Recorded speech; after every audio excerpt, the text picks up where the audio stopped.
Bonjour à tous, pour cette nouvelle vidéo je vais vous tester la série signature de Sony.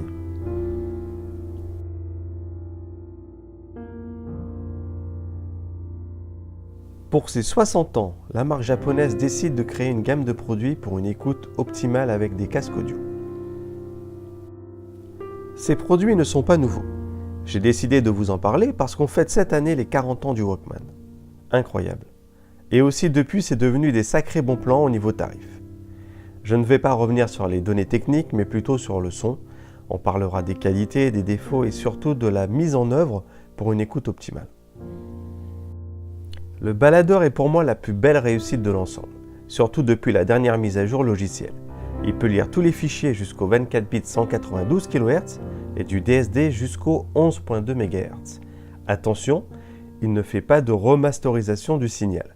Les fichiers sont lus en natif, mais par contre on pourra modifier le son grâce à une multitude de filtres disponibles et d'un égaliseur paramétrable sur 10 bandes, totalement essentiel pour ce genre de produit. En le connectant avec un câble propriétaire avec l'ampli casque maison, il se transforme en serveur réseau, fonctionnant sur batterie pour une qualité de transmission audio absolue. Une vraie réussite. Il accepte aussi les cartes micro SD jusqu'à 400 Go, utile pour le mode nomade et le serveur réseau. Vous avez aussi un autre modèle, le WM1Z, qui doit normalement offrir de meilleures performances, mais c'est beaucoup plus cher et beaucoup plus lourd. On atteint un prix de 3 300 € pour un poids de 455 grammes. Parlons du son. On a un son lisse, décontracté. C'est extrêmement neutre et très dynamique. Le haut du spectre est très détaillé. Le bas du spectre est peut-être le meilleur que j'ai entendu dans cette gamme de prix. Personnellement, je l'ai écouté constamment en natif avec le mode direct source et en sortie symétrique 4.4 mm. Le combo WM1A et le MDR-Z1R est très qualitatif, même si on est obligé d'admettre qu'on aurait préféré un peu plus de mordant. Le casque est un peu gourmand. Mais Sony a pensé à tout et propose depuis peu une version intra, le IER-Z1R, qui sera plus adapté aux baladeurs. Les deux grosses nouveautés apparues avec la dernière mise à jour. La première, l'USB DAC, qui vous permet de profiter pleinement de la haute définition sans perte, en le connectant avec un câble USB à un PC ou un smartphone par exemple. Et la deuxième nouveauté, le récepteur Bluetooth. On peut le transformer en DAC sans fil. Dans la démonstration, je le connecte à mon smartphone. Mon smartphone sera émetteur du fichier audio et le baladeur diffusera le son par l'intermédiaire des sorties casque asymétriques 3.5 ou symétriques 4.4 mm. Le WM1A a été conçu pour fonctionner en symétrique. Vous aurez beaucoup plus d'énergie et surtout plus de détails et d'harmonique. Ce serait vraiment dommage d'investir autant pour le faire fonctionner en asymétrique.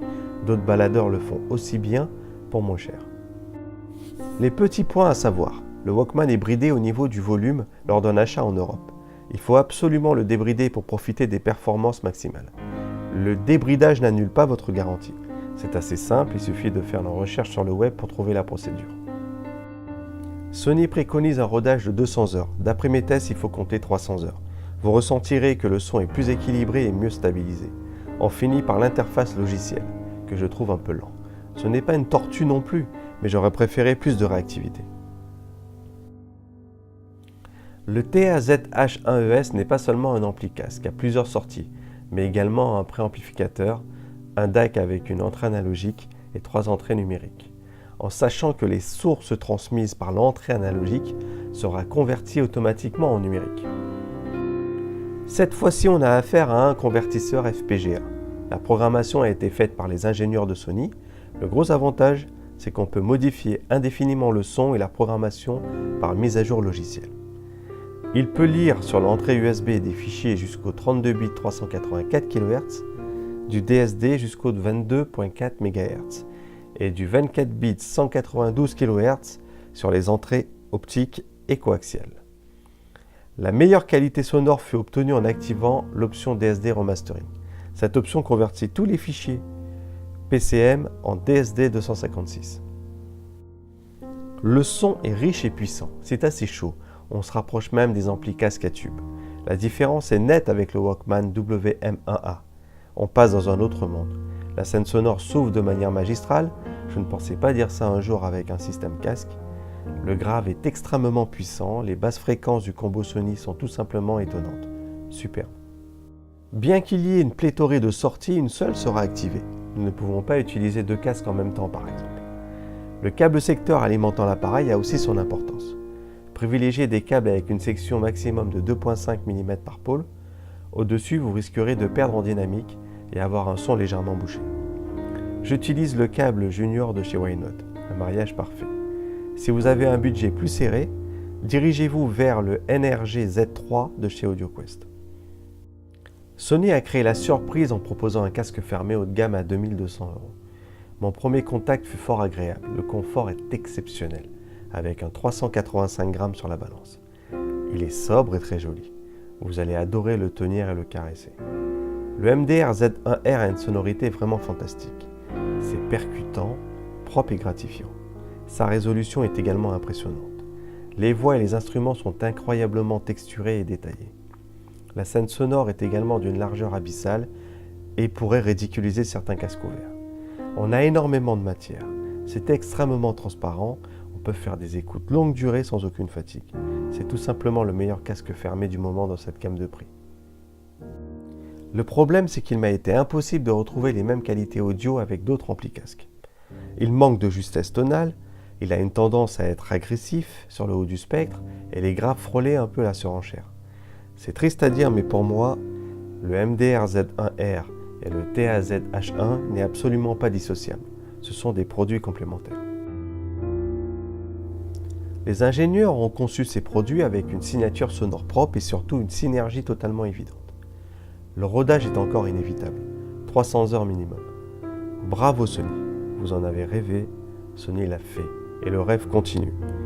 N'hésitez pas à m'envoyer un message privé, je vous transmettrai les bons plans tarifs pour ces produits vraiment exceptionnels.